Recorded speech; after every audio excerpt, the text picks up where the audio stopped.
When analysing this athlete's RDL, we can see it's likely to be a capacity issue as he starts with reasonable posture, but it deteriorates as the exercise continues. If we look at a still image of where this eccentric phase of the movement comes to an end, we can see that the athlete flexes at the spine, his shoulders become protracted, which causes the bar to drift out in front. However, if we pause the image prior to this, at the top of the eccentric movement, this athlete actually is in a reasonably good position. His shoulders remain retracted, his spine stays neutral, and he translates his hips posteriorly. This means that although this athlete can produce the skill, it is likely to be a capacity issue which is causing these faults. Through the use of a posteriorly held dowel to isolate the back, we can see that the athlete has the ability to dissociate between his knee and hips whilst translating his hips posteriorly.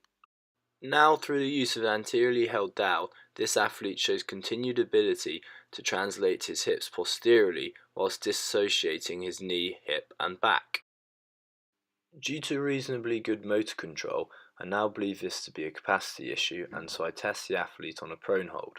The prone hold was selected because the athlete seems to flex at the lumbar and thoracic spine when load is added. The 37-second prone hold suggests this athlete has a very underdeveloped posterior chain, and we therefore can now say that this is most likely a capacity issue present.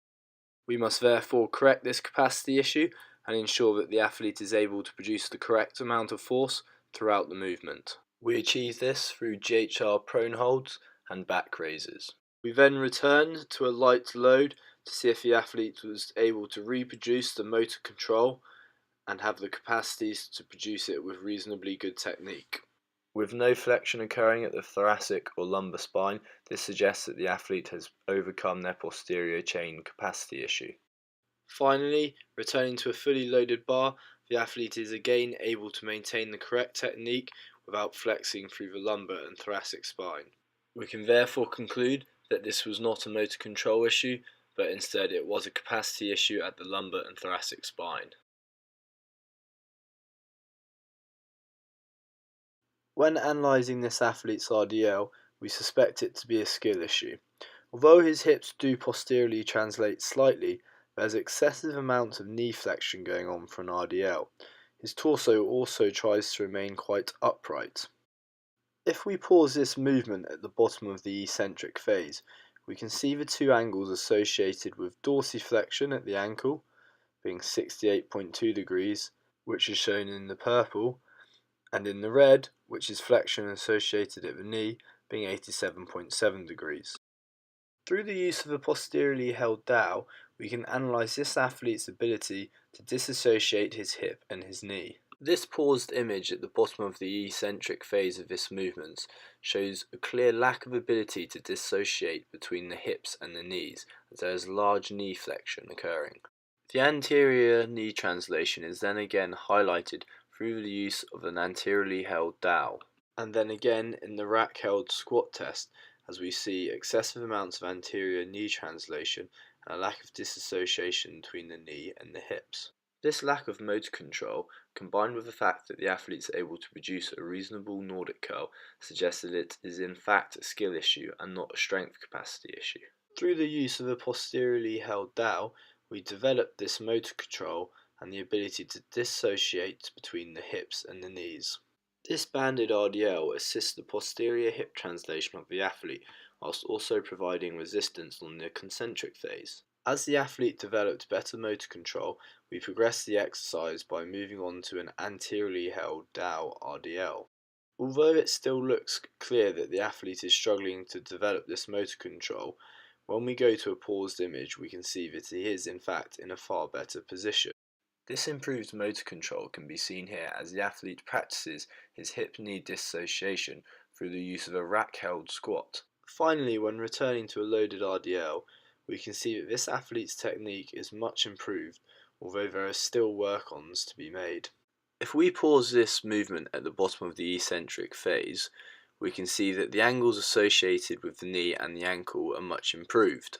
The knee is 63 degrees more extended, which is shown in green, which suggests that the hips have posteriorly translated much further than previously. while there is 24.2 degrees of more plantar flexion occurring at the ankle, which is shown in red. These improvements can confirm that it was a lack of motor control being the issue. From the video here we can see that this athlete struggles to achieve substantial depth when squatting.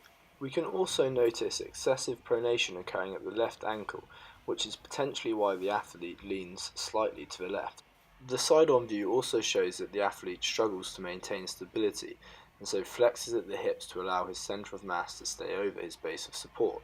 If we pause this image, we can see just 99.3 degrees of flexion at the knee and just 69.1 degrees of dorsiflexion at the ankle.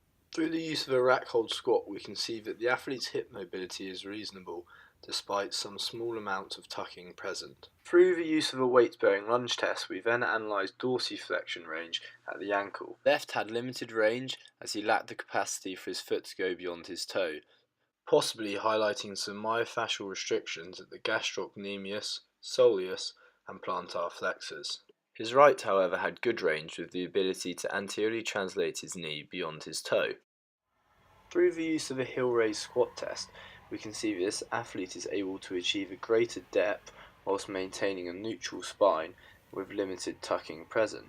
This therefore shows further improvement and more reason to believe that ankle mobility and a lack of dorsiflexion is the issue. You can also see how the athlete is externally rotating his hips to achieve this greater depth. This side-on view at the bottom of the eccentric phase of the squat shows how the athlete is able to access more knee and hip flexion through the use of the plates under his heels. Encouraging the athlete to access this external hip rotation to achieve a greater depth, we then went back to a back squat, encouraging a wider stance. This wider stance means that the lack of dorsiflexion at the athlete's left ankle is not an issue anymore to achieve a substantial depth. This athlete is recently returned from a broken ankle, which explains why a lack of mobility at the ankle is the capacity issue seen when squatting.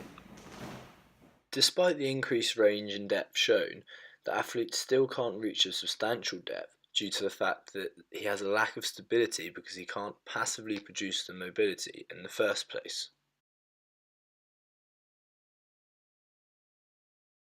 This athlete initiates the back squat by anteriorly translating his knees through flexion until the point at which dorsiflexion limits any further range. This side-on image at the bottom of the eccentric phase of the squat shows that knee flexion is only 97.2 degrees, whereas dorsiflexion at the ankle is excessive.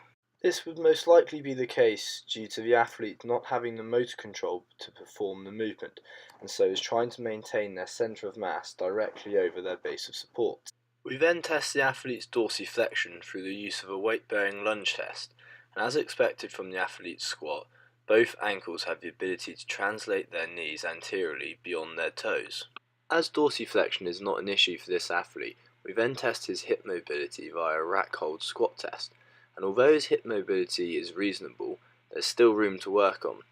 The main cause, however, is the fact that he still initiates the movement by anteriorly translating his knees beyond his toes. This, combined with the athlete showing reasonable strength capacity here on the leg press, highlights the fact that it is most likely a motor control issue rather than a strength capacity issue. Starting with the rack hold squat, we then looked at developing this athlete's motor control, and as you can see here in the video, he is now initiating the movement more from his hips rather than his knees. As the athlete developed better motor control, I then moved him onto bench squats, where I encouraged him to sit back and try to explore the rhythm between his knee and hip flexion to allow the greatest depth possible. On returning to a fully loaded back squat, we can see more efficient motor control in action. We can also see better coordination and timing between the knee and hip flexion during the descent of the squat. This ultimately allows the athlete to achieve a greater squat depth while staying in a more upright position, as his centre of mass is over his base of support. This image here shows that knee flexion increased by 21.6 degrees, suggesting that it was in fact a skill issue and not a capacity issue. Despite this, we still need some improvement in hip mobility to enable the athlete to achieve an even deeper squat. After analysing these athletes' movements, it's clear that although a capacity issue or a motor control issue may be present, they are more interlinked than originally believed, and a diverse approach to cover all assets would be best.